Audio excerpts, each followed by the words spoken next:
Good day, Pat the Backyard Builder here. Got a question for you. Is your casting hampered by the fact that you haven't got a whole lot of space?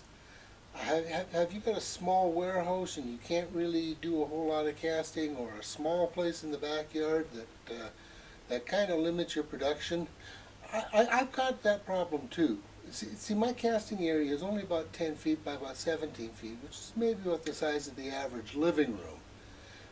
But sounds big, you know, depending on what your scope of big is. But when you get all the equipment necessary for casting, a bunch of molds, a mixer, and some other odds and ends in there, really not a whole lot of space. But I figured out a way that I can increase my my area by about 5 or 6 times. Now my secret is these portable casting decks, and basically what I'm doing with them is I just set one down, set the molds on top, fill them up, and set the next layer down, and I just continue to stack them as high as I can reach. And I can increase my surface area of my small space by however many decks that I build. And you know, I used to have to stop all the time after a couple of hours because I simply ran out of space. And of course then I couldn't carry on anymore. I had to wait a few days before I could do any more casting because I had to wait for everything to cure. But now with this deck system, I can cast a few one day, I can cast a few the next day, I can cast a few the next day, then I can take a break, and in the meantime everything's covered. It's shielded from the sun, it's shielded from the weather, it's enclosed so that it's not going to dry out. I've got holes in the side here where I can stick a hose in there, I can spray things, keep it all hydrated.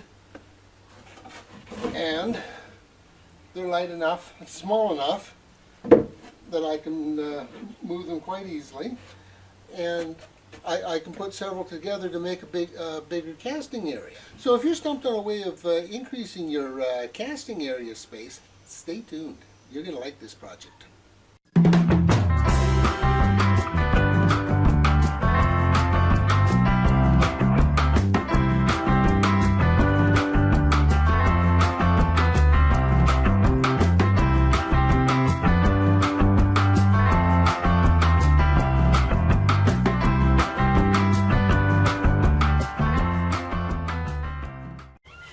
Good day, Pat the Backyard Builder here.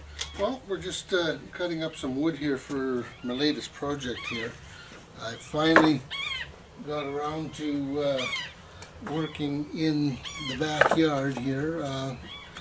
Been a long time waiting for spring, and working on the casting area. In the review video here I did a while back, I told you about my plans to make the platforms for stacking up my molds as I go. So I'm just cutting up the wood now for that little project.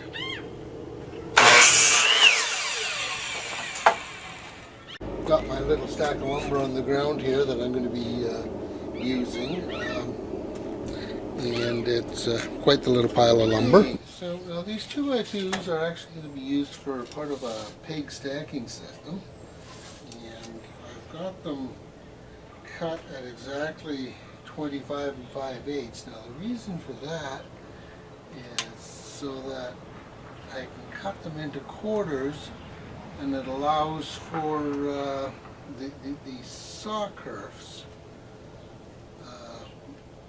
to be accounted for as well.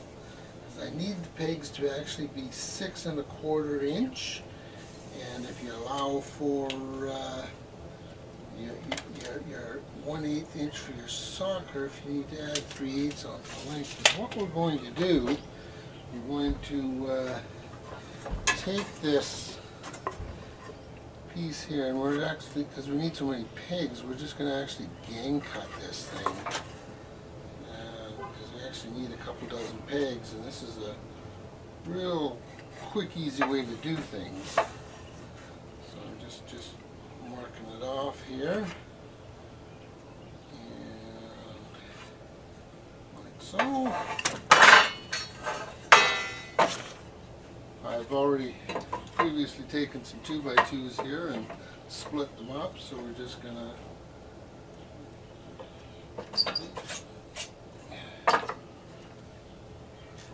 take the saw. We line up our ends here now, and just line up right on the kerf, right between the lines here, and there we go. Put those there. Bring that over. See what I did when I did my cutting. I actually did or did my marking. I mean, I actually did a double line there, and now I cut between, and that allows for the kerf there. So let me just line that up between the double lines. Make sure these are flush on the end, and then voila, 6 pegs, exactly the size we need. Anyways, we have our pile of lumber all cut now, and now to start assembling things. Anyway, so here's my basic idea for the frame stacking system. Got this frame that I built. Basically what I did was I went and I looked at my largest mold that I had to do, which was a bench seat mold. And I made the frame big enough so that it would fit completely inside the frame, and it'd still have a little bit of room. So just in case in the future I got something a little bit bigger, then I'd still have a couple extra inches. And now this is going to have a 3/4 inch plywood top on it, and the top is going to have notches in it, so that when I stack it up, these little pegs are going to stick down, and they're going to catch the notches, and it'll hold itself together that way as I stack up the frames. And this is like so that I can take another frame, and they just interlock like that, and the deck of the one catches the top of the peg of the other, and it's completely supported all the way around that way. So welcome to my little assembly line, and the first thing I'm going to do is I spread out a bunch of boards, and I'm just going to put 3 holes into the end of each board, and then I've got to mark up front here, put 2 holes in here for the cross brace. It doesn't really matter where the holes go, as long as it's going to hit the end of the 2x4. That's the main point. Doesn't have to be particularly accurate, just somewhere within the first 1.5 inches of the end of the board here. And we're just going to rotate things and grab our tape measure. Now I need to allow 1 7/8 inches for the wide peg. So I'm going to mark that off. We're going to put a wide line there. 1 7/8 inches will just give us enough room to put a 2x4 in for a peg and overlap both frames when they go together. And once it's got a little bit of play. Now once I mark that, then I mark off the cross piece here. Again, we're just marking to drill a couple of holes here for screws to go into the end of the cross piece. It just doesn't have to be particularly accurate. Again, just two screw holes in here. I'm just piloting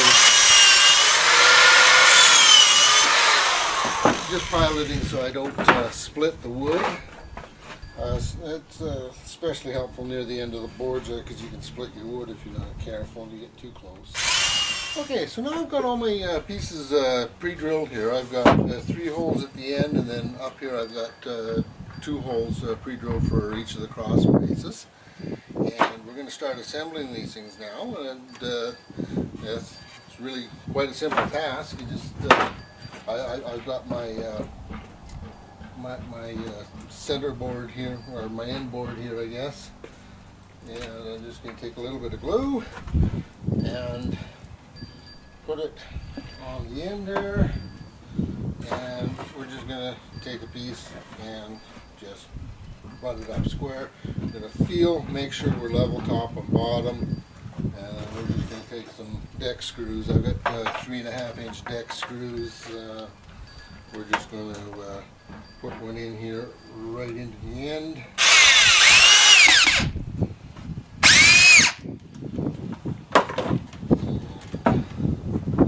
Handy to have a hammer. These things like to move on you, but once you got one in place and tightened up, usually the other two just go in real simple. Now, one thing about screwing into the end grain,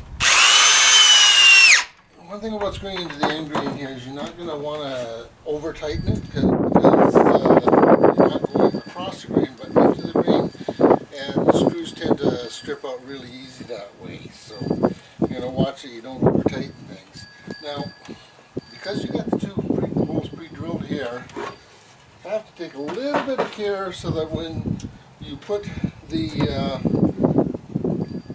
other sideboard on, you make sure you get these holes aligned with where they are up over there. That's where it's handy to pre-drill these things, because you got the knots here.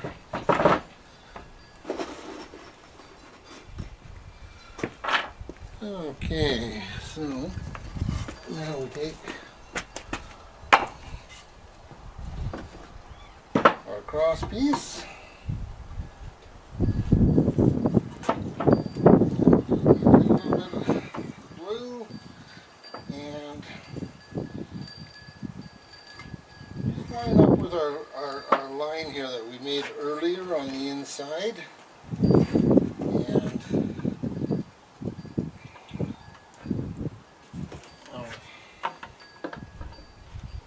Show you.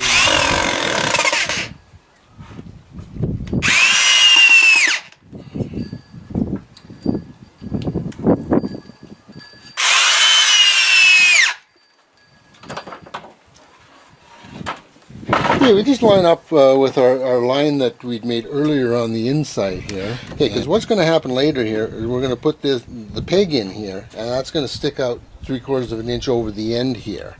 And that's going to provide the interlock for the different layers.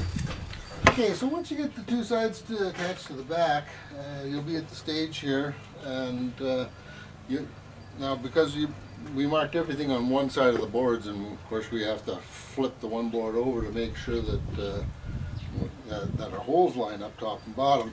You're going to have the one side is not marked, so you'll have to remark that.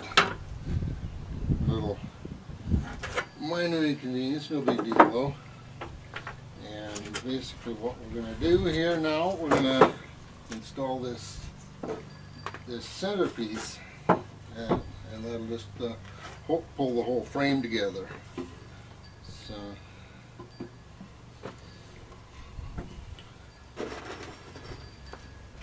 one thing I find handy to do is just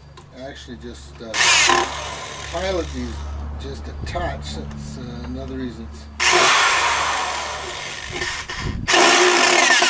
handy to have your screw holes there, because then you can concentrate on just holding this piece in place here. If you want to use clamps, you can. That works too. But a little more setup time, but I find this works just as well. There we go.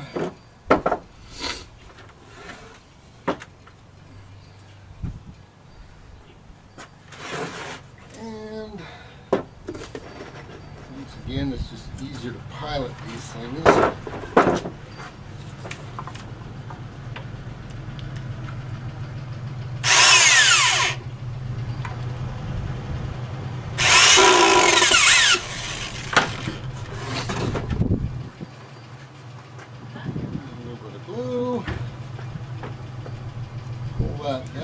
sure you line up with your line, your square on your edge.